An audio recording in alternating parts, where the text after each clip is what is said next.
What's going on, my friends? dj.lostax here. Welcome back to the channel. Today what I want to do is talk about wedding expos, wedding shows, and my 2 cents and if I think they're worth it for your business.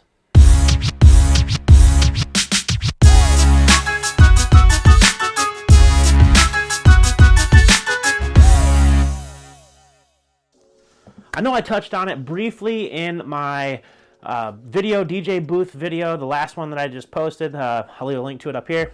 If you didn't check that out, I just built a nice video booth, very similar to like the Toadmatic style. Or I know there's a couple companies that have come out with them since that were at NAMM that look pretty cool.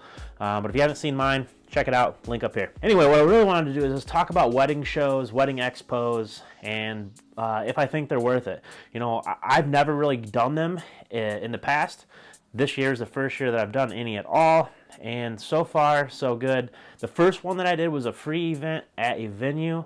There was probably 60 or so brides there, potential brides, and I booked 3 weddings off that for free. All 3 of those weddings are at that specific venue, and you know, that's kind of the downside to the venue specific ones is most of the brides there were getting married there, and that's why they were at that particular show. Doesn't mean that there's other brides that weren't getting married there at that show, but you know, for the most part, those are going to be the brides that attend that one. Secondly, though, I did the big one here in town, which is the Southwest Michigan Bridal Expo, I think is what it's called, or Wedding Expo, and that's at Wing Stadium, which is our local hockey team here. So it was down there on the ice, big show, 100+ vendors. There was a total of 500 brides. So if every bride has at least one person with them, you know, that's 1,000+ people that came through there that day. I talked to a lot of couples that day. Let me tell you, I pretty much had no voice, and I knew my story by heart by then for sure.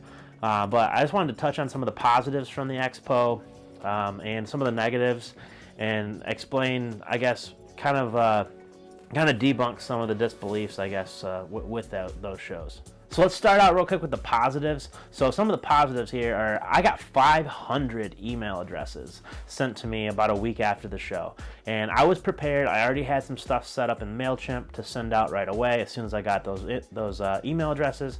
So they come over as an Excel file. MailChimp, if you're not using it, is a fantastic way to push out marketing material.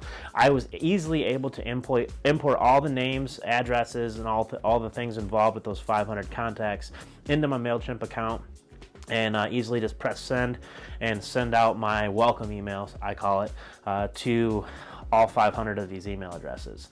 Now, out of those 500, I just sent this email yesterday. A lot of people probably haven't had a chance to open it, but out of those 500 emails sent, I have had 1 lead come through that wants to schedule a consultation already, so that's good news there.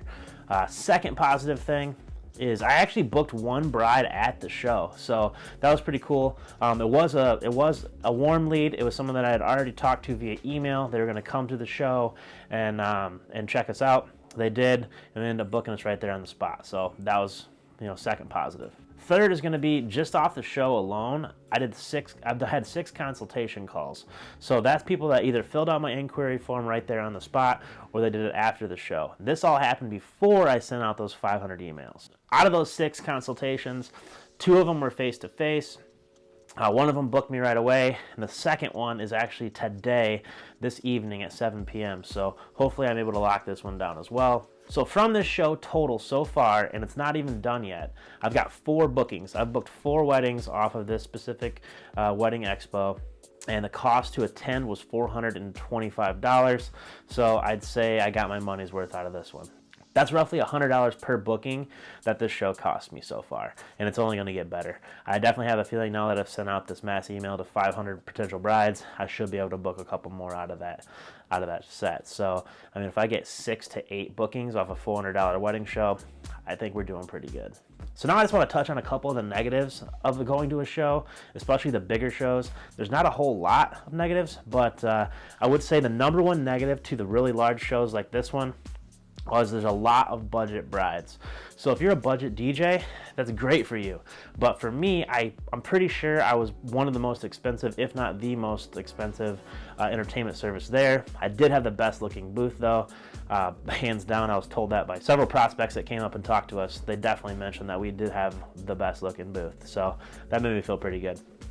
But there was a lot of budget brides, and you could definitely tell when they walked up. Those ones tend to ask about price right off the bat. They don't really want to know about services. They just want to know, what do you cost? What do you cost? Because that's the main thing. That's their main concern. And there's absolutely nothing wrong with that. I understand being on a budget, and if you know your budget, I appreciate you for mentioning it first. I would say the second negative to this is just going to be the actual amount of people. It's a really large show, there's a ton of people, so you don't have a whole lot of time with each person, and you're kind of turning and burning, and you get tired towards the end. It was 4 hours. You get tired towards the end, and I feel like I wasn't able to give it my all, to everybody that came through there. Some people I felt rushed because it was literally a line of people trying to hear, and some people you could definitely tell that they were trying to listen as I was having a conversation with another couple, just to kind of overhear what they could. And that did help, because then when they would come up, I'd be like, okay, so I take it you overheard this, that, and whatever, and we can kind of carry on the conversation from there.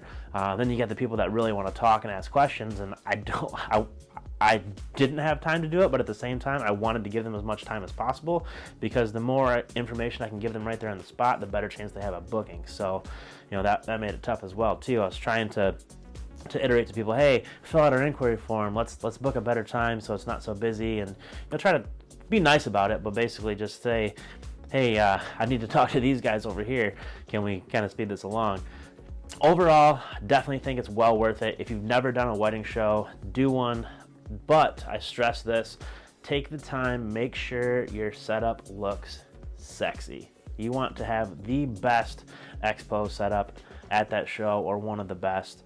Put all you have into it and really make it look good, because some of them that I walked around and saw were real basic, and that's not the look I'm going for. I'm going for that high-end look, and I think that we pulled it off. So that's about all I have for this one today, guys. As always, if you're new around here, please subscribe, please click that like button, and please click that notification bell if you'd like to get notifications on my upcoming videos. Leave me a comment down below. Let me know, do you go to wedding expos?